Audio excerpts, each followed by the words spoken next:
पानी फेंक दिए तो जल धारा, दूध फेंक दिए तो दूध की धारा। आप सुनते होंगे धारा प्रवाह, अंग्रेजी खटाखट अंग्रेजी बोलने लगे तो अंग्रेजी की धारा हो गई। यानी विद्युत धारा तब क्या है, यानी इलेक्ट्रिक करंट, इलेक्ट्रॉन का धड़ाधड़ बहने लगना विद्युत धारा के नाम से जाना जाता है। यानी flow of electron is known as current.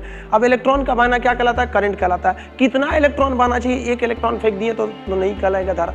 धारा के लिए बहुत सारा होना चाहिए, तो कितना होना चाहिए इसके बारे में हम लोग समझते हैं। देखिए धारा को हम लोग नापते हैं एम्पियर में, धारा यानी एम्पियर में करंट को नापते हैं। एक एम्पियर जो होता है वो कितना होता है, 625 पे 0 ऐसे लिख दीजिएगा और इस पे 15 तो 0 ऐसे लगा दीजिएगा।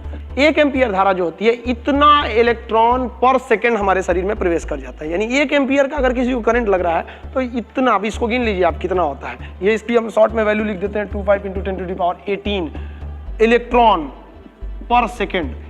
इतना खतरनाक होता है एक एम्पियर की धारा। इसलिए जब कभी हम लोग को एक एम्पियर का करंट लगता है तो पूरा ऐसे हाथ कांप जाता है, क्योंकि एक सेकंड में इतने इलेक्ट्रॉन हमारे शरीर के अंदर प्रवेश कर गए। सब एक एम्पियर में तो इतना तगड़ा पावर हो गया। उसी हिसाब से 5 एम्पियर, 6 एम्पियर, 7 एम्पियर, यानी एम्पियर जितना बढ़ाएंगे ना तो उसमें इलेक्ट्रॉनों का नंबर बढ़ेगा और वो करंट बहुत पावरफुल होगी। लेकिन बात यहाँ ये आती है कि इलेक्ट्रॉन आगे क्यों बढ़ता है। इलेक्ट्रॉन आगे बढ़ता है इसलिए, इसका मतलब इलेक्ट्रॉन को पीछे से कोई ढकेलता है। इलेक्ट्रॉन को जो पीछे से ढकेलता है उसको कहते हैं वोल्टेज। अगर 12 वोल्ट रहेगा तो धीरे धीरे जाएगा, और 220 वोल्ट रहेगा तो मारेगा एकदम भयानक। इसलिए बोलते हैं ना, लगे 440 वोल्ट छूने से तेरे, यानी एकदम जबरदस्त झटका लगता है छूने से। अब किसको छूने से आप समझिए। आप तो 440 वोल्ट का मतलब क्या होता है, करंट को आगे ढकेलने वाले को कहते हैं वोल्टेज, और करंट को रोकने वाले को बोलते हैं रेसिस्टेंस यानी प्रतिरोध। तो जो करंट को धकियाएगा वो हो गया वोल्टेज, और जो रोकेगा वो हो गया प्रतिरोध। और इस बीच में पिसाएगा बेचारा इलेक्ट्रॉन। इलेक्ट्रॉन कहेगा किधर ढकेल रहा है भाई, वोल्टेज आगे ढकेलेगा और ये धारा प्रतिरोध पीछे ढकेलेगी। जब भी दो लोगों में झगड़ा होगा फायदा तीसरे को ही होता है। 2 चक्की पिसती है, बीच में बेचारा गेहूं बर्बाद हो जाता है।